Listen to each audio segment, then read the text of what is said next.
Good day everyone. So ngayon no, nandito ako ngayon sa client computer, yung ginawa natin no ng mga previous video. So last video no, we set up our server for a remote desktop connection. So ngayon, nandito ako ngayon sa client no para makapag remote desktop connection sa server. So meaning ko connecta ako sa server using this client computer. So ito na yung pinakamadaling procedure no kung paano tayo ko-connect sa ating server. So on the search box, type nyo lang remote. So minsan hindi pa natatapos yung type mo ng remote, no? Ayan na no, yan lang kailangan natin hanapin. Remote desktop connection. Okay? So i-click niyo yan. Okay, so lalabas to. Okay?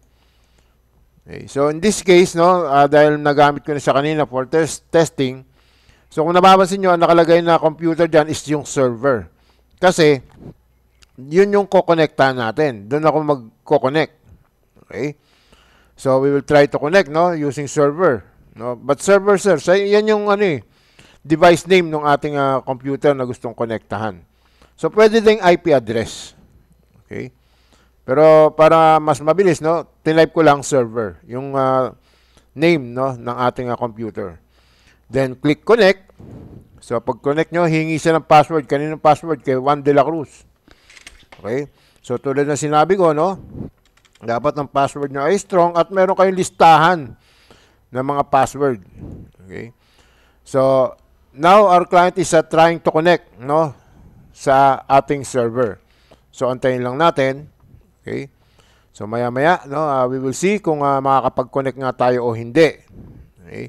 So pag hindi ka nakapag-connect, ibig sabihin mayroong problema sa inyong connection or setup sa inyong server. So pag gano'n na nangyari, try to review na lang no, kung ano yung setup na dapat nyong gawin sa inyong server, okay, para makapag-remote desktop kayo. So ayan, no, kung napansin nyo, may lumabas na window. Server. Ayan, no, server. Okay? So, pag nag-maximum tayo, maximum window, so ayan yung server. Okay? So, hindi ako lumipat ng computer, baka iniisip nyo, lumipat ako. So, I can manage the server from this location. So, for example, punta ako ng Active Directory, no? Expand natin yung Michigan, no? Okay? So, pwede ako magdagdag ulit, no? Ng new user kung gusto ko pa, no? From this location. Okay, so, I can control, no? I can use the server mula rito sa ating client computer. Okay?